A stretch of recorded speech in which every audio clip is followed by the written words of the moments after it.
বাংলাদেশের মানুষ যারা আছেন প্লিজ ইন্ডিয়াকে বাঁচান, ভারতকে বাঁচান। এখন ভয়ঙ্কর খবর আসতেছে ভারতের জন্য। সারা পৃথিবী থেকে বিচ্ছিন্ন হওয়ার পথে মনে হচ্ছে ভারত। বাংলাদেশ এমন একটা কিক দিয়েছে আমাদের অ্যাস। প্রত্যেক বাংলাদেশি নাগরিককে সামরিক প্রশিক্ষণ দিয়ে যুদ্ধের জন্য প্রস্তুত করা হবে। ছাত্রদের হাতে রাইফেল তুলে দেওয়ার নিদান দেওয়া হয়েছে।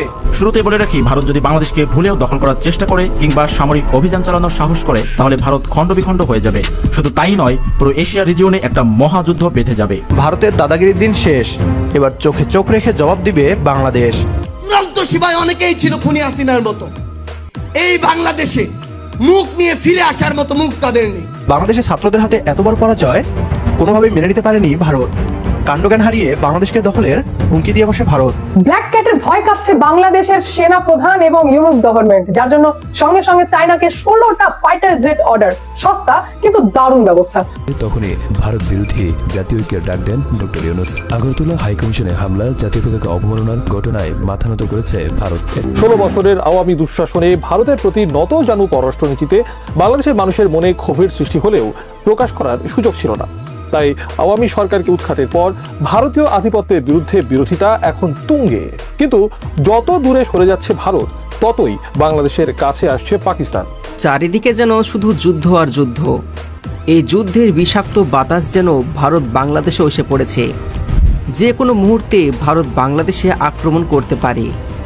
কারণ সম্প্রতি সময়ে ভারতের সবচেয়ে বড় মাথা ব্যথার কারণ হয়ে দাঁড়িয়েছে বাংলাদেশের রাজনৈতিক পট পরিবর্তন। বাংলাদেশ আর কারো নিয়ন্ত্রণে নেই। এই কারণেই ভারত বাংলাদেশকে পরোক্ষভাবে দখল করার হুমকি দিয়ে আসছে প্রতিনিয়ত। আচ্ছা, আপনারা কি জানেন ভারত কেন বাংলাদেশের উপর আক্রমণ করে না? বাংলাদেশ ভারতকে অনেক উস্কানিমূলক কথা বলার পরেও কেন তারা বসে রয়েছে? কেন তারা বাংলাদেশকে ধ্বংস করছে না? কারণ বাংলাদেশ থেকে ভারত কিন্তু অনেক অনেক গুণ বড় এবং তাদের শক্তি কিন্তু অনেক বেশি। সেইটা আগে ছিল, এখন না। কারণ বাংলাদেশ বর্তমানে 2 গুণ না 4 গুণ বৃদ্ধি পেয়েছে তাদের শক্তি, বাংলাদেশের শক্তি। দর্শক শ্রোতা, এই ভিডিওতে এইসবই কিন্তু আপনাদেরকে দেখাবো বাংলাদেশকে কেন ভারত আক্রমণ করতে পারতেছে না এবং বাংলাদেশ কিভাবে শক্তিশালী হয়ে উঠেছে। এখন কিন্তু বাংলাদেশের সাথে বিশ্বের যে কোনো রাষ্ট্র টক্কর দিতে হলে 10 বার ভাবতে হবে। দর্শক শ্রোতা, এই ভিডিওতে সবকিছু আপনাদেরকে প্রকাশ করে দিব বাংলাদেশের মধ্যে কি কি রয়েছে এবং বাংলাদেশ কিভাবে 4 গুণ শক্তিশালী হয়ে উঠেছে। একটা সময় শেখ হাসিনা থাকাকালীন বাংলাদেশ সব রাষ্ট্রকে ভয় পেত। বাংলাদেশ মুখ বুজে সবকিছু সহ্য করত। এখন কিন্তু বাংলাদেশের জনগণের মুখের কথা ফুটেছে এবং তারা প্রতিবাদ করতে শিখে গিয়েছে এবং বাংলাদেশকে কিন্তু অনেকে সহযোগিতাও করতেছে। আপনারা দেখলে অবাক হয়ে যাবেন বাংলাদেশের বর্তমান অবস্থা এবং বাংলাদেশ কিভাবে বিশ্বের মধ্যে উপরের পর্যায়ে উঠতেছে এক এক করে। আমরা আর কথা বাড়িয়ে ভিডিওটা লং করছি না, আমরা সরাসরি ভিডিওর মূল আলোচনায় চলে যাচ্ছি। এই যে এখানেই দেখতে পারবেন যুক্ত করেছে ভারত। ভারতের সেই দখলদার মনোভাব এখনও রয়েছে। বিশেষ করে বাংলাদেশকেও তারা তাদের পেটের মধ্যেকার বিস্ফোরা বলে মনে করে। বাংলাদেশকে দখল করতে পারলে যেন তাদের মানচিত্রের ক্ষত পূরণ হবে এবং তাদের অখণ্ড ভারতের দিবাস্বপ্ন বাস্তবায়ন হবে। অনেকে মনে করে থাকেন ভারত চাইলেই বাংলাদেশকে যে কোনো সময় দখল করে নিতে পারে। বাংলাদেশকে ভুলেও দখল করার চেষ্টা করে কিংবা সামরিক অভিযান চালানোর সাহস করে, তাহলে ভারত খণ্ডবিখণ্ড হয়ে যাবে। শুধু তাই নয়, পুরো এশিয়া রিজিয়নে একটা মহাযুদ্ধ বেঁধে যাবে। আর ভারত এতটাই ক্ষতিগ্রস্ত হবে যে কিয়ামতের আগ পর্যন্ত হয়তো তা মনে রাখবে। কিভাবে এমনটা ঘটতে পারে চলুন আমরা তা জেনে নিই। অনেকেই বলে থাকেন ভারত বাংলাদেশের চাইতে অনেক বড় এবং তাদের পারমাণবিক অস্ত্র রয়েছে, তাই তারা যে কোনো সময় বাংলাদেশকে দখল করে নিতে পারে। যারা এই ধারণা পোষণ করে থাকেন তাদের জেনে রাখা উচিত, যদি আয়তনে বড় আর পারমাণবিক অস্ত্রের মালিক হলে ছোট আর দুর্বল রাষ্ট্রকে দখল করে নেওয়া যেত, তাহলে রাশিয়া ইউক্রেন যুদ্ধ বছরের পর বছর ধরে চলতো না। রাশিয়া বিশ্বের দ্বিতীয় পরাশক্তি, তারা আয়তনে এবং পারমাণবিক অস্ত্রে বিশ্বের প্রথম। সেই তুলনায় ইউক্রেন হাতির সামনে মশার মতো। তারপরেও ইউক্রেন এখনও পরাজিত হয়নি, রাশিয়ারও ব্যাপক ক্ষতি হয়েছে। আবার চীন তাইওয়ানের ব্যাপারটাও সেম। আবার সুপার পাওয়ার আমেরিকাও ভিয়েতনাম যুদ্ধ থেকে শোচনীয় পরাজয় নিয়ে পালিয়েছে। 20 বছর ধরেই আফগানিস্তানের সেনা মোতায়েন করে রেখে সেখান থেকেও শোচনীয় পরাজয় নিয়ে পালিয়েছে আমেরিকা। প্রিয় দর্শক বন্ধুরা, এখানে অনেকগুলো বিষয় রয়েছে যার কারণে বড় ও শক্তিশালী দেশ হয়েও তুলনামূলক দুর্বল ও ছোট দেশকে দখল করে নেওয়া যায় না। চলুন আমরা একে একে সেগুলো জেনে নিই। সামরিক ও অর্থনৈতিক সক্ষমতা।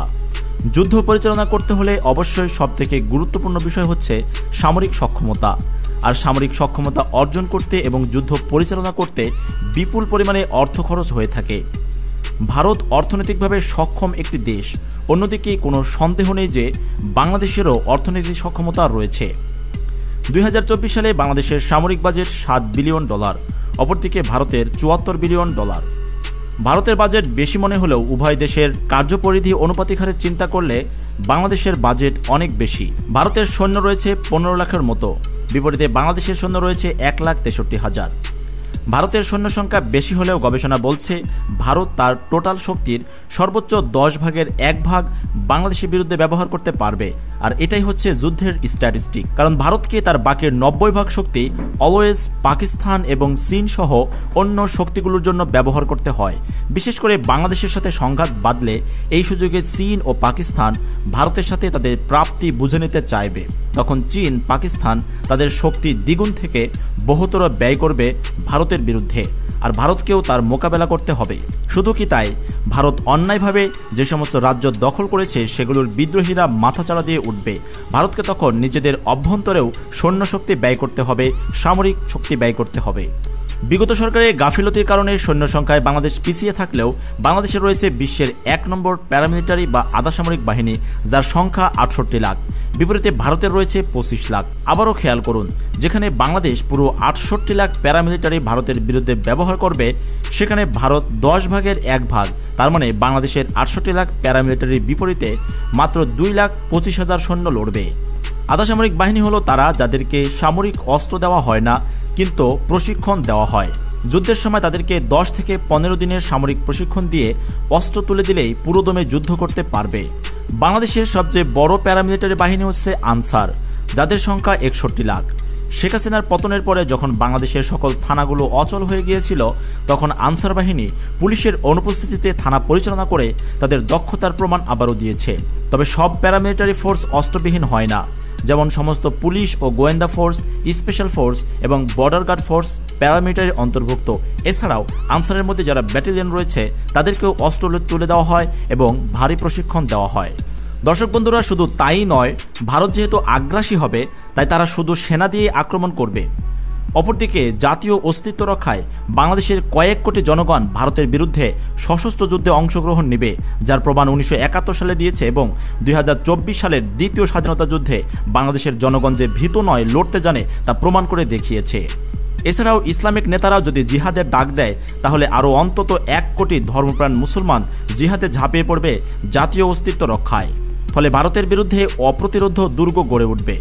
এর ফলে ভারত বাংলাদেশ ছেড়ে পালাবে তো বটেই, বরং বাংলাদেশের মানচিত্রও আরও অনেক বড় হয়ে যেতে পারে। প্রিয় দর্শক বন্ধুরা, সামরিক অস্ত্রশস্ত্রের দিক থেকেও প্রয়োজনের তুলনায় বাংলাদেশের যথেষ্ট সামরিক সরঞ্জাম রয়েছে।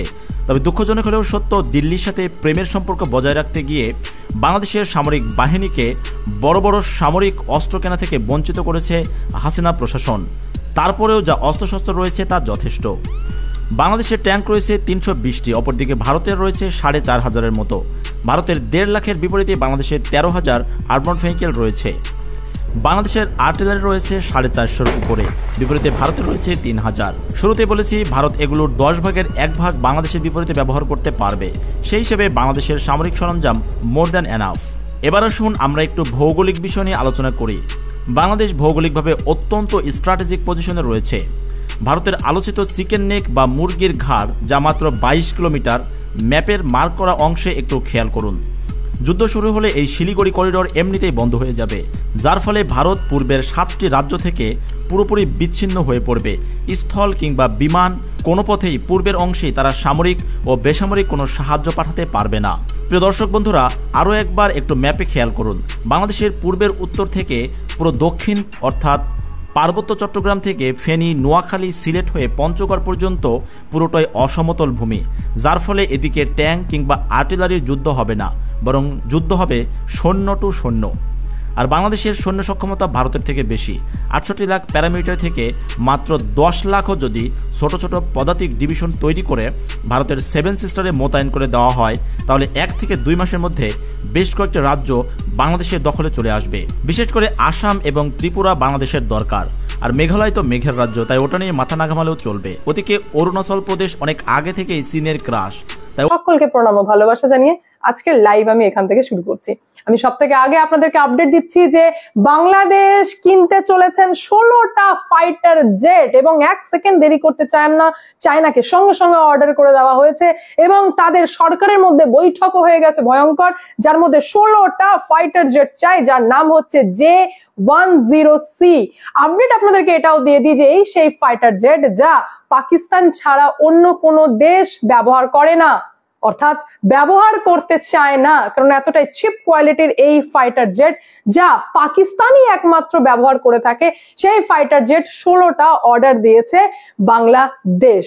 তার পাশাপাশি আপনাদেরকে জানিয়ে দিই যে বাংলাদেশের সেনা প্রধান অলরেডি বলে দিয়েছেন, জানিয়েছেন যে আমাদের সামনে ভয়ঙ্কর দিন আসতে চলেছে, যেখানে ভারতের মিডিয়ারা কভার করেছেন সার্জিক্যাল স্ট্রাইকের খবর। নিশ্চয়ই ভারতীয় মিডিয়ার কাছে কোনো না কোনো ইনপুট তো ছিলই যে সার্জিক্যাল স্ট্রাইক হতে চলেছে বাংলাদেশে। সেই কারণে দেখতে পেলাম যে বাংলাদেশের প্রধান, এখন যিনি রয়েছেন বাংলাদেশের প্রধান ইন্টারিম গভর্নমেন্ট মোহাম্মদ ইউনূস, তাদের মধ্যে তো বৈঠক পর্যন্ত হয়ে গেছে।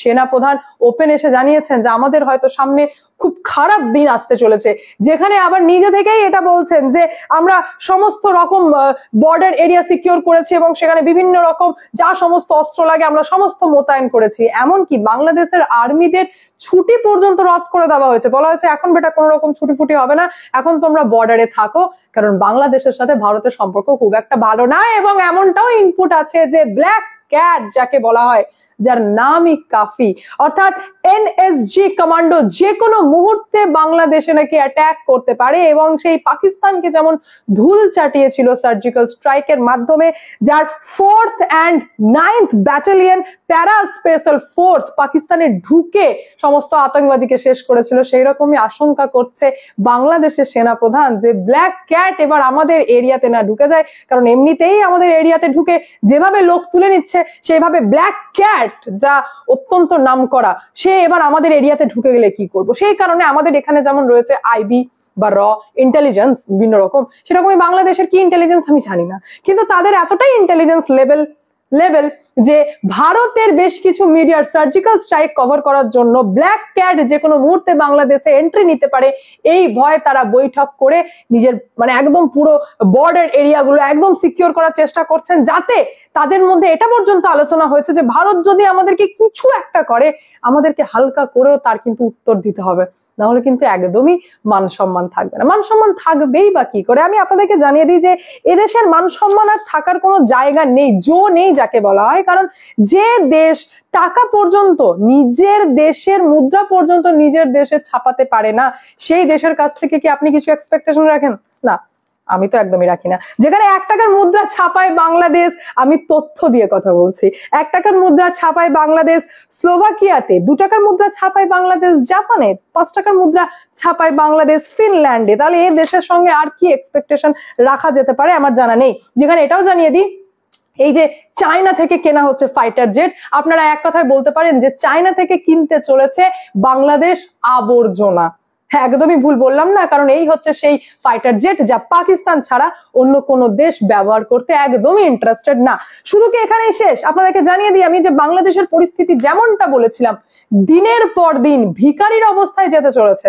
বাংলাদেশ অনুসরণ করতে লেগেছে পাকিস্তান আফগানিস্তানের নীতি। আমি বলেছিলাম আপনাদেরকে যে বড় বড় কোম্পানি ওই যে জামাতে ইসলামের যে সমস্ত রুলস এন্ড রেগুলেশনস মানে চাপিয়ে দেওয়া হচ্ছে, যে মহিলারা কাজ করবে না, শুক্রবার দিন দোকান বন্ধ রাখতে হবে, দোকানের সময় পর্দা ফেলতে হবে, নামাজ পড়তে হবে, এগুলোতে ইন্টারেস্টেড নয় ভাই। ব্যবসাদাররা কখনোই এগুলো মানেও না, মানতে চায়ও না। যেখানে জানিয়ে দিই যে বাংলাদেশে ভয়ঙ্কর পরিস্থিতি আসতে চলেছে। তথ্য বলছে বাংলাদেশের রেডিমেড পোশাক শিল্প, যা বিশ্বের 2য় বৃহত্তম শিল্প, অর্থাৎ চায়নার পরই বাংলাদেশের নাম হচ্ছে পোশাক রেডিমেড পোশাক শিল্পে, সেই সমস্ত ব্র্যান্ড অর্থাৎ সেই শিল্পে এবার পড়তে চলেছে বজ্রাঘাত, অর্থাৎ সমস্ত একাধিক বড় বড় ব্র্যান্ড বাংলাদেশ থেকে নিজেদের সমস্ত কিছু গুটিয়ে পাটিয়ে যেতে চলেছেন ভারতে। আমি এটাও বলেছিলাম যে ভারত প্রফিটেবল হবে, কারণ যে চিপ লেবার পাওয়া যায়, অর্থাৎ অল্প টাকায় পুষ্টিকর বলতে পারেন যে লেবার পাওয়া যায়, সেরকম ভাবে কিন্তু ভারতেও বাংলাদেশের পর সেই চিপ লেবার পাওয়া যায়। এবং এখানকার লোকজনও ভীষণ ইন্টারেস্টেড, যে চান যে বাইরেকার ব্র্যান্ড গুলো আমাদের দেশে আসুক, এবং এর ফাঁকে অর্থাৎ বাংলাদেশের এই অশান্তিকর পরিবেশ, যেটার জন্য বলতে পারেন একটা খারাপ সিচুয়েশনের তৈরি হচ্ছে, কারণ এই সমস্ত বড় বড় ব্র্যান্ডরা ভাবছেন যে বাংলাদেশের তো এখন গভর্নমেন্টই ঠিক নেই, তাদের দেশের মধ্যে গৃহযুদ্ধ চলছে, তারা নিজেরাই জানে না যে তাদের ভবিষ্যৎ কি, তো তারা এবার আমাদের ব্র্যান্ডদেরকে কি প্রফিট দেবে? বেটা এখানে থেকেই তো লাভ নেই ভাই, গোটাও। আর যেখানে আমি ওপেন দেখতে পাচ্ছি যে মাইনরিটির উপর অত্যাচার, একটা অশিক্ষিত বর্বরতার মতো বিহেভ করছে, যেটা লজিক্যালি যদি আমরা ভেবে থাকি তাহলে নিজের দেশের লোককে নিজের দেশই মারছে। তো এর থেকে মূর্খতার আর কি হতে পারে? আমাদের না, হ্যাঁ আমাদের আঘাত লাগছে কারণ হিন্দু মারছে সেই কারণে, ধর্ম আসছে সেই কারণে। বাই দ্য ওয়ে বেসিক ব্যাপারটা, লজিক ব্যাপারটা হচ্ছে যে বাংলাদেশের মানুষ বাংলাদেশি লোককেই মারছে। তো এই সমস্ত ঝামেলাতে ব্র্যান্ড কখনোই, কোনো বড় কোম্পানি, কোনো বড় ব্র্যান্ড থাকতে চায় না। তারা এখন গুটি পাটি একদম সে বড়িয়া বিস্তার বেঁধে আসতে চলেছে ভারতে। এটা বড় লস হচ্ছে বাংলাদেশে। শুধু এখানেই না, আপনাদেরকে জানিয়ে দিই যে এই দেশের গাড়ি এবং বাইক বানানোর তো মুরত নেই, আর তারা আবার ঝামেলা করতে চায় এবং ভারতকে চোখ দেখাতে চায়। যেখানে আবারও তথ্য আমি দিচ্ছি যে অটোমোবাইল পার্টস এর 95% বাংলাদেশ ইম্পোর্ট করে বিদেশ থেকে।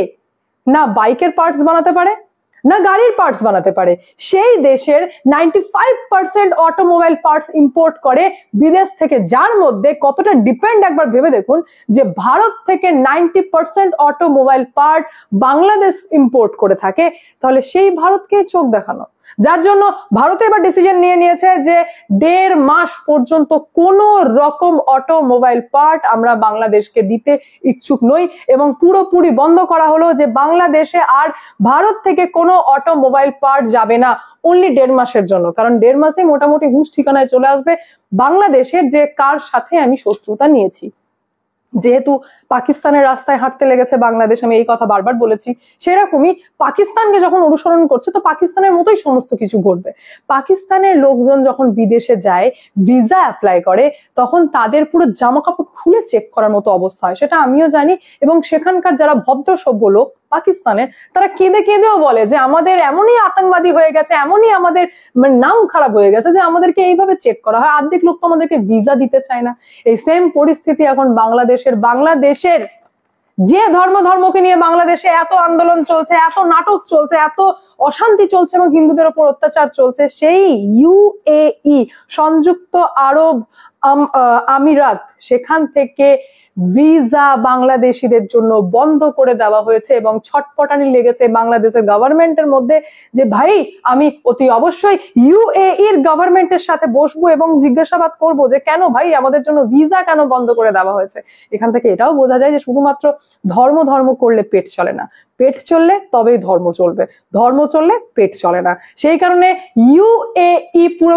এবং আরেকটা মারাত্মক, আমি আমার জগৎ দিয়ে, আমি একটা বিজ্ঞাপন কনসালটেন্ট এবং আমি সায়েন্স অ্যান্ড টেকনোলজি নিয়ে কিছু কাজ করি।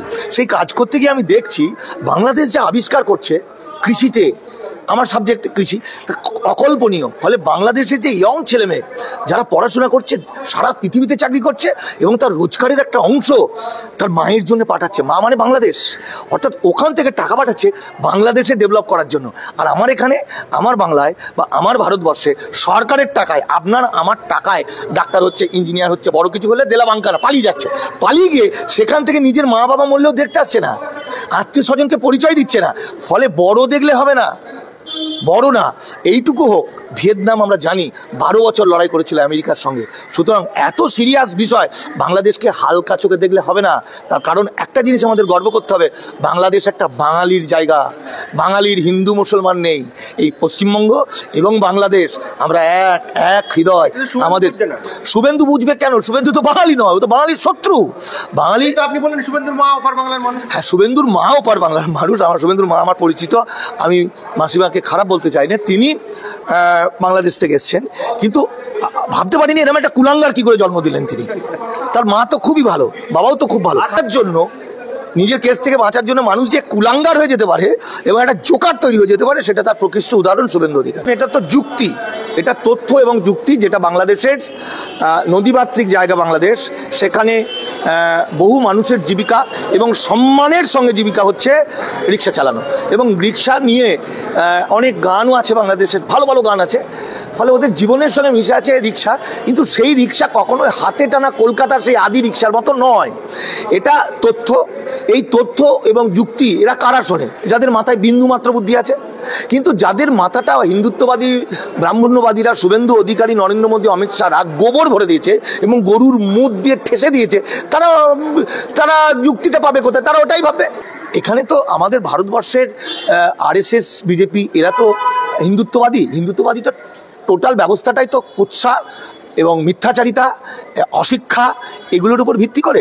সেই হিন্দুত্ববাদীদের কিছু টিভি চ্যানেল, যেমন এবিপি আনন্দ, যেমন আনন্দবাজার পত্রিকা, যেমন একজন বাংলাদেশি শয়তান আছে, সে হলো ময়ূক রঞ্জন, আমি তো আপনাদের সামনে দিয়ে বলে দিয়েছি, ওর নামে একটা মামলাও হচ্ছে। এরা টিভিতে বসে বসে ডায়লগ মেরে চট্টগ্রাম দখল নিয়ে নিল, চট্টগ্রামই নাকি দখল নিয়ে নিচ্ছে ওরা। আবার বলছে ভারতবর্ষে 50টি ট্যাঙ্ক রয়েছে, বাংলাদেশে 5টি ট্যাঙ্ক আছে। তাহলে প্রথমে ওরা চট্টগ্রাম দখলের ইটটাকে ছুড়ল পশ্চিমবঙ্গ থেকে কিছু শয়তান, তারপরে ইট মারলে পাটকেল খেতে হয়, জোকারি ছাড়া কিছুই নয়। আর এই জোকারিকে ভিত্তি করে টিভিতে দেখা যাচ্ছে ভারত সরকারের কত কি অস্ত্র আছে, কি কামান আছে, কি করছে, কত সৈনিক, এত বড় সাহস। আমি বাংলাদেশের সঙ্গে এই প্রসঙ্গটা যখন আপনি বলছেন, তাহলে আমাকে বলতে হয় যে অনেকে হেসে ফেলছে যে বাংলাদেশ এইটুকু একটা ডোবার মতো, আপনার মতো বলছে দেশ, আর ভারত এত বড় দিয়ে কিছু হয় না, এত বড় দিয়ে কিছু যায় আসে না। আমেরিকা তো এত বড়, তো ভিয়েতনামের কাছে হেরে গেল কেন? একটা রাষ্ট্র বেঁচে থাকবে সেই রাষ্ট্রের সন্তানদের ওপর, সন্তানরা তার মাকে, তার রাষ্ট্রকে কি চোখে দেখছে? ভারতবর্ষের রাজ্য হিংসা, ঘৃণা, মারপিট, ভেঙে টুকরো হয়ে যাবে ভারতের মানুষের সঙ্গে মানুষের ঝগড়া ঝাঁটি, হিন্দুত্ববাদ বিভেদ তৈরি করে দিয়েছে। হিন্দু, মুসলমান, বৌদ্ধ, খ্রিস্টান, কারোর সঙ্গে কারো মিল নেই। এক, দুই হলো বাংলাদেশ কি একটা ছোট্ট রাষ্ট্র দেখেছেন কিরকম? পৃথিবীর শ্রেষ্ঠ সাম্প্রদায়িক সম্প্রীতির জায়গা হলো বাংলাদেশ। বাংলাদেশের মানুষ যারা আছেন, প্লিজ ইন্ডিয়াকে বাঁচান, ভারতকে বাঁচান। এখন ভয়ঙ্কর খবর আসতেছে ভারতের জন্য। সারা পৃথিবী থেকে বিচ্ছিন্ন হওয়ার পথে মনে হচ্ছে ভারত।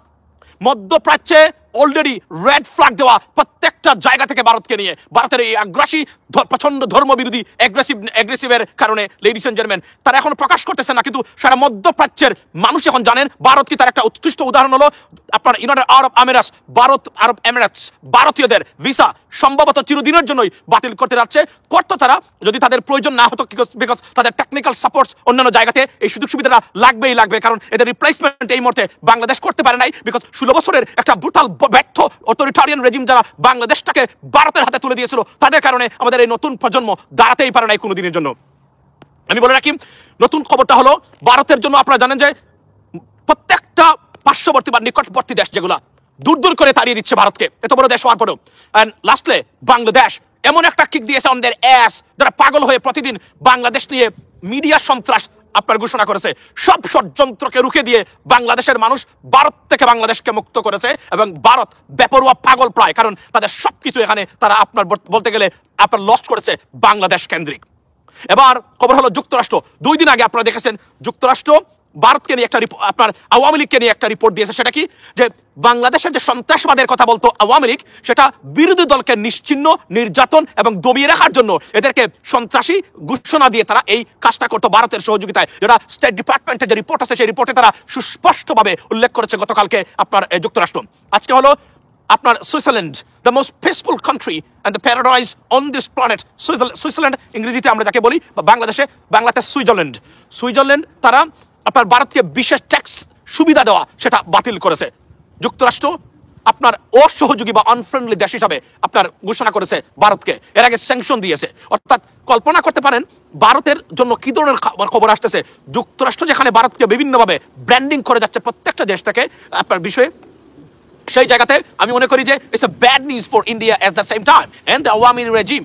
যুক্তরাষ্ট্র যদি ভারতের মতো দেশকে এইভাবে ট্যাকল করে থাকে, তাহলে কতটা ভয়ঙ্কর এবং বিপদগ্রস্ত অবস্থায় ভারত পতিত হয়েছে। অর্থাৎ ভারতের যে আগ্রাসী এবং সন্ত্রাসী মনোভাব নিয়ে বিভিন্ন দেশে হস্তক্ষেপ করার যে মানসিকতা এবং পরিকল্পনা, সেটা যে বেস্তে যাচ্ছে এবং প্রত্যেকটা জায়গা থেকে people are kicking out India. This is a good sign, it's not a good sign for India. এবং সেই ভারত বাংলাদেশটাকে কুক্ষিগত করে এখানে রাখার জন্য এবং তাদের এজেন্টকে আবার পুনরায় রিহেবিলিটেট করার জন্য আমাদের সরকার যারা আছেন তাদেরকে অনেক ভালো কাজ হচ্ছে ডক্টর ইউনূস সরকারের, বা কিছু গুণগত কাজ যেগুলো অবশ্যই করা দরকার এখন পর্যন্ত সংগঠিত হচ্ছে না বলে সবাই মনে করেন, and we are very concern for it, because আমরা জানি না ইন্ডিয়ান যে তারা কি বাংলাদেশে এগুলো তারা আবার এগ্রাসনটা আবার বজায় রাখতেছে কিনা, বিভিন্নভাবে সরকারকে বই দেখিয়ে যারা সংশ্লিষ্ট কর্তৃপক্ষ আছেন তারা। আচ্ছা, সুতরাং আমি মনে করি এই জায়গাতে পরিবর্তন আসছে, এবং আজকে ভারতের জন্য প্রত্যেকটা জায়গায়, এবং এই ভারত কতটা বিপজ্জনক। আজকে কেনিয়াতে আপনি জানেন, কেনিয়া তারা আদানির সাথে চুক্তি বাস্তব আপনার ক্যান্সেল করেছে। যুক্তরাষ্ট্র আদানিকে স্যাংশন দেওয়ার পথে এই মুহূর্তে ইট ইজ আন্ডার ওয়ে, এবং অলসো আপনার যে তারা যে চার্জ করেছে যুক্তরাষ্ট্রের ফেডারেল গভর্নমেন্ট, যা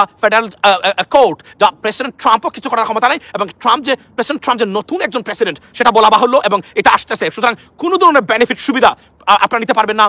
লক্ষ লক্ষ ভারতীয় সিটিজেনশিপ আপনার থেকে বঞ্চিত হবেন শুধুমাত্র তাদের এই আগ্রাসী এবং অসহযোগী মনোভাব এবং বলতে গেলে এক দুর্নীতিগ্রস্ত ব্যবস্থাকে তারা রাখার জন্য। ট্রাম্প আসলে যে খেলবে না তার একটা উৎকৃষ্ট উদাহরণ হলো প্রত্যেকটা জায়গাতে, কারণ প্রেসিডেন্ট ট্রাম্প যে নতুন মানুষ যিনি ঘোষণা দিয়েছেন এবং সেটা নতুনভাবে বাস্তবায়ন করবেন। সুতরাং বলা বাহুল্য যে অনেক খেলা বাকি আছে, এবং এরা যে প্রতিদিন একঘেয়ে হচ্ছে, এবং তারা, আমি আপনাকে বলি, যুক্তরাষ্ট্র থেকে যদি বিশেষ সুবিধা ভারত পেয়ে থাকে সেটাও বাতিল করে দেয়, don't be surprise, because Russia Ukraine ওয়ারে United States government they are very angry with the Indian activities. আজকের এই ভিডিওটা একটু ইনফরমেটিভ ভিডিও, বিশেষ করে যারা পশ্চিমবঙ্গের মানুষ আছেন, ইভেন বাংলাদেশ সম্পর্কে আপনারা মনে করেন যে দাদা তোমাদের দেশের আমাদের কি চাহিদা আছে, বা বাংলাদেশকে আমাদের দরকার নাই, আমরা যথেষ্ট শক্তিশালী একটা ইকোনমি, আমাদের দেশ এত বড় যে এক মাথা থেকে আমরাই আমাদের কাছে ব্যবসা বিক্রি করবো আর বাংলাদেশের প্রয়োজনে ব্যবসা বাণিজ্য করবো না।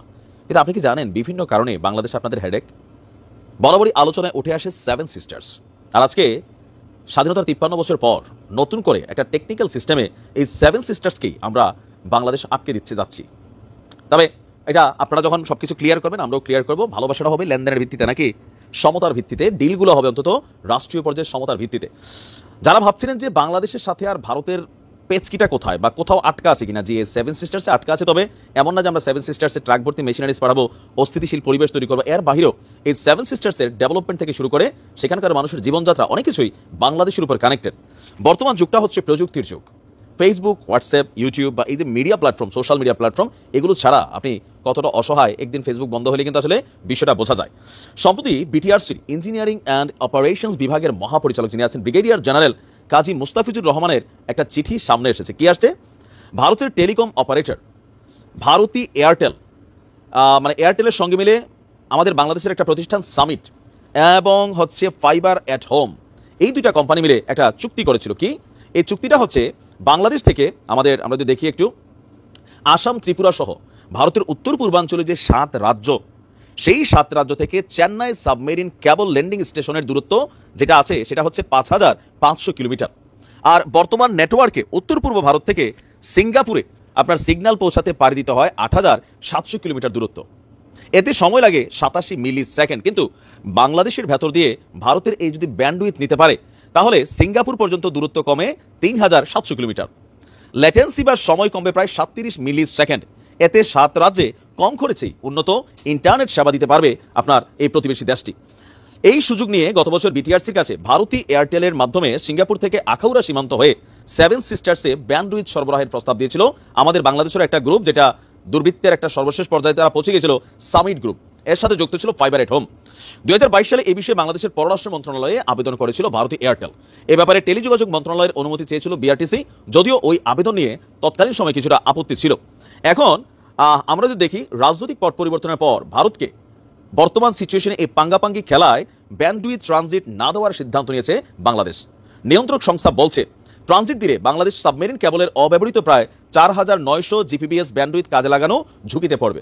বাধ্যগ্রস্ত হবে বাংলাদেশের মেইটা, গুগল, আকামাই, অ্যামাজনের মতন প্রতিষ্ঠানের ব্যান্ডউইথ সংযোগ কেন্দ্রে পরিণত হওয়ার সম্ভাবনা, বাধাগ্রস্ত হবে। সো এটা আমাদের নিজের দেশের জন্য বেসিক্যালি ক্ষতিকর হবে। বিটিআরসি চেয়ারম্যান বলছেন যে ট্রানজিট আমাদের গাইডলাইনে নেই, তবে হ্যাঁ যদি এখানে সিস্টেমগত কিছু পরিবর্তন আসে, কৌশলগত কিছু পরিবর্তন আসে, তো সেই ক্ষেত্রে ভারতের 7 রাজ্যে আপনার হয়তোবা আমরা কিছুটা লসের শিকার হইলেও, অথবা ধরেন ভালোবাসার জায়গা থেকে হয়তো এই কাজটা করার সুযোগ আছে, বাট যে ওয়েতে ডিলটা করেছে ওইটা না, এটাকে কারেকশন করতে হবে, মডিফাই করতে হবে, নতুন করে পুনর্বিবেচনা করতে হবে। এখন ভারত যখন বাংলাদেশের সীমান্ত বন্ধ করার ঘোষণা দেয়, এটা সেটা ঘোষণা করা বন্ধ দেয়, আমরা সন্ত্রাসী চ্যালেঞ্জ আমরা চাইলে দেখেন এরকম অনেক কিছু, বাংলাদেশকে হালকা নেওয়ার কিছু নাই কিন্তু, কারণ আমরা বাংলাদেশের জনগণ এই মুহূর্তে অনেক দূর পৌঁছে গেছে। গত 15 বছরে বাংলাদেশের জনগণ স্বৈরাচারী শেখ হাসিনার নাটকীয় কান্না দেখে দেখে ক্লান্ত এবং বিরক্ত। এখন মোস্তফা সরোয়ার ফারুকীর প্রযোজনায় আসিফ নজরুলের কান্নার নাটক শুরু হয়েছে। আসিফ নজরুল ওনার স্ত্রীর কথা বলতে গিয়ে কান্নায় ভেঙে পড়ছে। যদিও আমরা বুঝতে পারছি না কোন স্ত্রীকে নিয়ে। জনগণের জানা মতে ওনার তো অনেকগুলা স্ত্রী, আর অজানা কে জানে কতগুলা। তবে স্ত্রী নিয়ে কান্নাকাটি করার জন্য আপনাকে এই পদে বসানো হয়নি। সাংবাদিক ইলিয়াস অত্যন্ত সুনির্দিষ্ট অভিযোগ তুলেছে আসিফ নজরুলের বিরুদ্ধে। তার কোনো স্পষ্ট জবাব না দিয়ে আসিফ নজরুল মায়া কান্নাকাটি করে বিষয়গুলো এড়িয়ে যাচ্ছে। সাংবাদিক ইলিয়াস আসিফ নজরুলের ব্যাপারে যেসব সুনির্দিষ্ট অভিযোগ এনেছে তা এখন সমগ্র বাংলাদেশিদের মনের কথা। প্রফেসর ইউনূসের এতগুলো সহকারী, ওনাদের কেউ কি, এবং এতগুলো অ্যাডভাইজার, ওনাদের কেউ কি ডক্টর ইউনূসকে গিয়ে একবার বলেছেন এই পুরা এই 40-45 মিনিটের যে ভিডিওটা তার সামারিটা কি ডক্টর ইউনূসকে বলেছেন? এবং ডক্টর ইউনূস কি একবার প্রয়োজন মনে করছেন যে আসিফ নজরুলকে ডেকে জিজ্ঞেস করা? স্বৈরাচারী হাসিনাকে বিদায় করে এখন যদি এই সরকারও মনে করে তাদেরকে জবাব দিতে হবে না এবং তাদের ইচ্ছা মতো আসিফ নজরুলরা সিংহাসনে বসে থাকবে আর মায়া কান্না করে নাটক করে যাবে, তা জনগণ মানবে না। মেজর সিনহার হত্যাকারী প্রদীপের এখনো ফাঁসি কার্যকর হয়নি। হাসিনার আমলেও তো প্রদীপের স্ত্রীকে জামিন দেওয়া হয়নি। আসিফ নজরুলের এত মায়া উঠল কেন প্রদীপের স্ত্রীকে জামিন দেওয়ার? আবার সেই দিকে চুন্নি সাহাকেও গ্রেফতারের পরপরই ভারতের কথায় সে জামিন দিয়ে দিয়েছে। আমার চোখে এসেছে ছাত্রনেতা আসিফ মাহমুদ আসিফ নজরুলের সাইড নিয়ে বলেছে সে সব কথা মানতে রাজি, কিন্তু রয়ের সদস্য আসিফ নজরুল এটা সে মানতে রাজি নয়। ঠিক আছে, বুঝলাম তাকে রয়ের সদস্য হিসেবে নাম দিলে না, কিন্তু যে ভারতের স্বার্থ এবং আওয়ামী লীগের স্বার্থ রক্ষা করে চলেছে সে তো ভারতের লোক। সে ভারতের স্বার্থ এবং আওয়ামী লীগের স্বার্থ রক্ষাকারী লোক হচ্ছে ভারতের লোক। সেটা আমরা রয়ের সদস্য, রয়ের গোয়েন্দা নাম না দিতে পারি, কিন্তু সে ভারতের প্রতিনিধি। এরকম একটা ভয়ঙ্কর চরিত্র নিয়ে কি করে আইন উপদেষ্টা হয়ে বসতে পারে? এই উপদেষ্টা সরকার বা ডক্টর মোহাম্মদ ইউনূস সরকার বসার পর থেকে সমস্ত চাল খেলে যাচ্ছে এই আসিফ নজরুল। 4 মাস পেরিয়ে গেল, অথচ আসিফ নজরুল ভারতের নির্দেশে এখনো ডিজিটাল নিরাপত্তা আইন বাতিল করল না। অথচ এই ডিজিটাল নিরাপত্তা আইনে এখন অনেক মানুষ জেলে বন্দী, অনেক মানুষ উকিলের পিছনে অর্থ নষ্ট করছে। তাহলে কি আসিফ নজরুল পরিষ্কারভাবে স্বৈরাচারী শেখ হাসিনার এজেন্ডা বাস্তবায়ন করে চলেছে? আসিফ নজরুলের যেহেতু কোনো লজ্জা শরম নাই, তাই সে স্বেচ্ছায় পদত্যাগ করবে না। তাই আমি ডক্টর মোহাম্মদ ইউনূস সরকারকে অনুরোধ করব জনতার এই দাবি শুনে আসিফ নজরুলকে দ্রুত অপসারণ করতে উপদেষ্টা সরকার থেকে, এবং বিশ্বাসযোগ্য ডক্টর তুহিন মালিকের মতো দেশপ্রেমিক, ইমানদার এবং জ্ঞানী, যার প্র্যাকটিসিং নলেজ আছে আইনের, সেই রকম ব্যক্তিকে এখানে বসানো হোক। আদারওয়াইজ দেশের স্বার্থ কিন্তু রক্ষা হবে না, জনগণের স্বার্থ রক্ষা হবে না। যদি আসিফ নজরুলকে দ্রুত সরানো না হয় তাহলে আমি আগেই বলে দিচ্ছি, প্রয়োজনে বারবার রেমিটেন্স যোদ্ধারা জেগে উঠুক আরেকবার। বাংলাদেশের অর্থনৈতিক অবস্থা ভালো নয়, আমি তাই এখনো রেমিটেন্স যোদ্ধাদেরকে বলবো না দেশে অর্থ পাঠানো বন্ধ করে দিতে। দেশের স্বার্থে আপনারা দেখলেন এখানে কি কথা হচ্ছে, বাংলাদেশকে নিয়ে অনেক কথা হচ্ছে এবং বাংলাদেশ কিভাবে ধীরে ধীরে শক্তিশালী হয়ে উঠতেছে এইসবও কথা হয়েছে। বাংলাদেশে কিন্তু মিসাইল, সাবমেরিন অনেক কিছুই অ্যাড হচ্ছে, তাই বাংলাদেশ অনেকটা পাওয়ারফুল হয়ে যাচ্ছে এবং বাংলাদেশকে পাকিস্তান, চীন সব কিছু দিয়ে সাহায্য করতেছে। বর্তমানে কিন্তু বাংলাদেশে ডক্টর ইউনূস রয়েছেন, সেই জন্যই সব রাষ্ট্রগুলা বাংলাদেশের দিকে সাহায্যর হাত বাড়িয়ে দিয়েছে। এখন কিন্তু ভারত যদি বাংলাদেশকে যুদ্ধের জন্য ডাকও দেয় 10 বার ভাবতে হবে। দর্শক শ্রোতা, এতক্ষণ আপনাদেরকে যা কিছু দেখিয়েছি সব কিছু কিন্তু আমরা সোশ্যাল মিডিয়া থেকে সংগ্রহ করেছি, এখানে আমাদের নিজস্ব কোনো মন্তব্য নেই। সেই ভিডিওগুলোর উপর ভিত্তি করে আমরা আলোচনা করেছি এবং সমালোচনা করেছি। এইসব দেখে আপনাদের কি মনে হচ্ছে এবং আপনাদের মন্তব্য কি, এইটা কিন্তু আপনারা অবশ্যই কমেন্ট বক্সে লিখে যাবেন। এবং আপনাদের কাছে আমার একটা রিকোয়েস্ট থাকবে, আমার চ্যানেলটি সাবস্ক্রাইব করবেন এবং পাশে থাকা বেল আইকনটি অবশ্যই বাজিয়ে যাবেন, যাতে করে নেক্সট ভিডিওটা সবার আগে আপনাদের কাছে পৌঁছে। ধন্যবাদ।